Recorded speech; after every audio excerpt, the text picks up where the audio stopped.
It's a war of attrition. So this is the Commonplace Binder, kind of a commonplace book. I'm going to set this down. We're looking at Commonplace Binder 101. This is the 21st video. How my lessons might create an expert. It's a war of attrition. So if you are the only one left, you will be the last man standing. And so you are, by default, the expert because everybody else is gone. So it's not that I'm necessarily going to make you a super genius in this video. But if you just start it and you keep going, you might be the last one standing. So how do you do that? Well, as it says here, you have to write it out. So this is a lot of writing. You can open this up. It looks kind of messy inside. I have some stuff over here, but you know, there's stuff. Just stuff. We need to prioritize our information. So I can't just have just stuff. What do I have in there? Well, I have some things that make it easier for me to make this sort of video. I don't know if you've seen my data videos, but I basically broke down how I'm going to make 100 different titles. And so all of these include a keyword. What is the keyword? I don't know. And that's good because it might be how, might be my, might be expert, could be a whole bunch of different things. So my is right here. But where's expert? We don't know. So it's probably not expert. But it could be one of these things was expert, and then I broke it down into things that I thought were more relevant to the video. But we're going to go back to actually going through the video because we need to be doing more of what matters. And what matters on this? Well, matters how we do it. It also matters why we do it, but the way that we do it is you just grab a binder, add a contents page at the beginning, basically saying, I have some stuff in here. And then you're going to label this stuff. So at the top of a sheet of paper, you're just going to write a title and also the date. But you don't have to worry about the day, just the month and the year. And so when you add tabs to the things, you'll be able to find them quite easily by just looking through and being like, oh, that says April, it means I need to go a little bit further. That says August. You know, like, it'll be really easy. You can, of course, color code it. Like this is someone color coded. But you don't have to. You do have to update your index. Except I don't use an index. I have a contents page. Because in a binder, there are no page numbers. And so it doesn't make any sense to have something based on page numbers. So I only have the index. It's more of a general grouping rather than absolute precision. But you should probably know that calendar-related things are with your calendar, and planner-related things are with your planner. And if you've labeled your sections properly, you will probably know pretty much exactly what's there, because if you're only holding on to the most relevant or interesting or whatever important information, you're gonna know what it is. So, like, you don't need to know the exact part of the exact page in another part of the book. That's just kind of overkill. Emotional regulation. So the book might help you with emotional regulation. It might...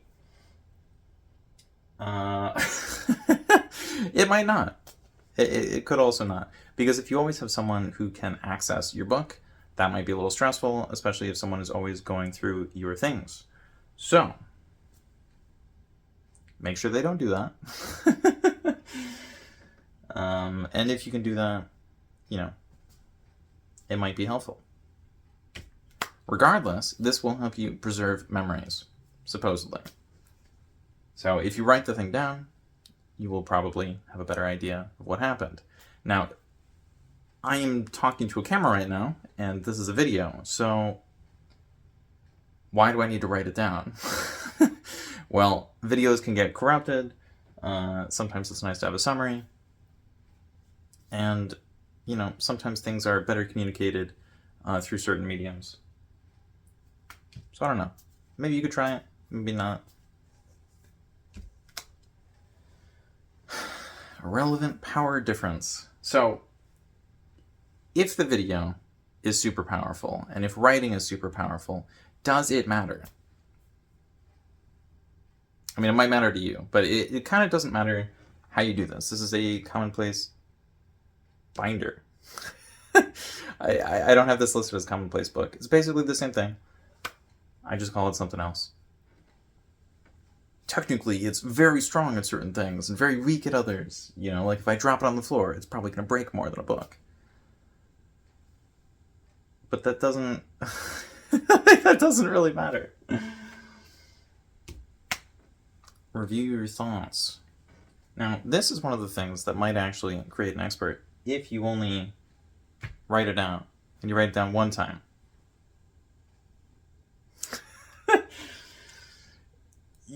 You might help your emotional regulation, because you got the thing out of your system. Nice. But that's kind of it. So review your thoughts so you can actually look them over, figure out what you were thinking, what you were feeling, why any of that is relevant. Because it might be that none of it is relevant, and then you can just push that to the side and free up that space for something else. But in terms of higher level knowledge, you'll get there a lot faster. Transformative. If you review your thoughts, that might actually transform the way you think about your thoughts. Now, this is something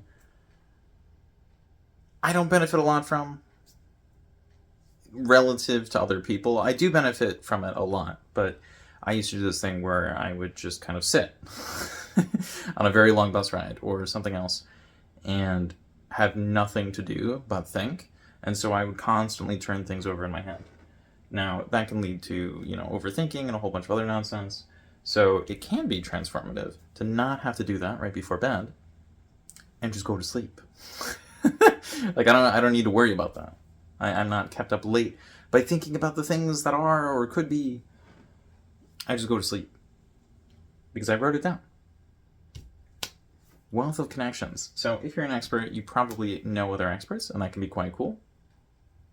But even if you don't, you have a book because you wrote all your stuff and then you reviewed it. That at the very least, you know very well. So even if the thoughts aren't very good, and even if there is a very relevant power difference in between your ability and someone else's, the connections that you have should make it so at least you approach the stuff from an interesting angle. Maybe you don't. But hopefully. My system does help me connect the dots. But I was always taught as a kid to connect the dots in the first place. So that part isn't super beneficial for me relative to other people. It's still beneficial.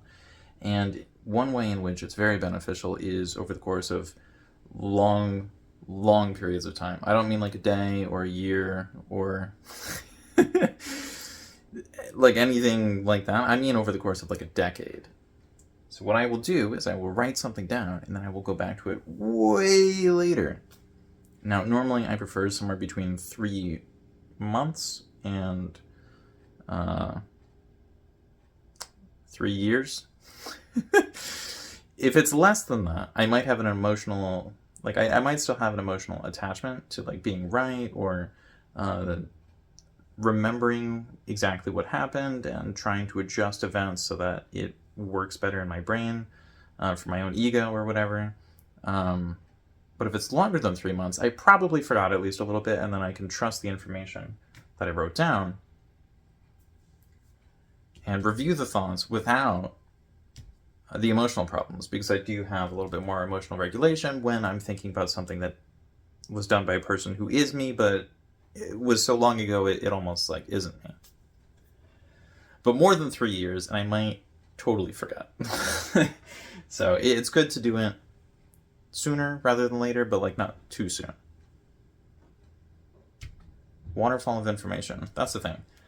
You kind of want to cycle through this Because if you look at this stuff too soon or too late, there might be nothing to piece anything together. So sometimes what's really good is to look at something from a month ago, and then something 2 months ago, and then 3 months ago, and then 4 months ago, and just work your way back. Even though you're leapfrogging a little bit, you'll still get to a somewhat better place. But you will kind of just cycle through all the information, which can be kind of depressing. Because you're basically going to be looking at your greatest hits, if you're writing down the best stuff, but also all the ways that you've improved. Basically, you were probably in kindergarten once, and if your present self saw your work from kindergarten, you might be a little bit like, is that really the best that I could do? You have to fight the current. And there is going to be a constant current. If there's a waterfall of ideas, you are going to see some trash. Some actual garbage. And so you have to fight your way through all your old stuff. And so this can be one of the most upsetting parts of the entire process, which is why a lot of people don't even review their thoughts. They just write them down, and they're like, nope, I'm not looking at that again. But you have to review. You have to fight the current, because when you do that, you can combine a whole bunch of different old versions, which will be basically the same thing. And you'll be able to see the ways in which they are different, the ways in which some of them fall short, and the ways in which you can combine them all and make something a lot better. That's how you update terrible ideas. You write down the basics, write them down a whole bunch of other times. You don't have to consult the older versions, but once you do have a bunch of versions, that's when you consult all the horrible old versions and turn them into something cool. These might be some life lessons, which could be good. But I don't know if you're going to get lessons on how to make yourself an expert. Maybe that's where the word comes from.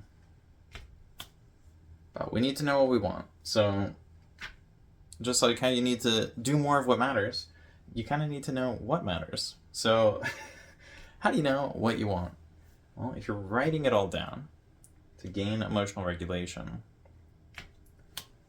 you should have a much better idea of knowing what you want, especially if you're cycling through all of it and just throwing out the absolute garbage. But you will have many volumes of this. I hope that's okay. I hope you don't get too upset by the ridiculous number of books or binders or whatever else. Like, you know, at first, making one of these is kind of cool. It's like, oh yes, I am Mr. Philosopher Guy. But if you have too many, it's going to feel like clutter. I don't have a good way of dealing with that. But I do have another video, so if this didn't feel too clickbaity, or if you feel like I eventually explained the stuff, maybe check that one out. So I'm not really sure what vlogging over reading is. Could just be vlogging, reading. That doesn't seem quite relevant. But it's time to go, so I'll see you. Okay, bye.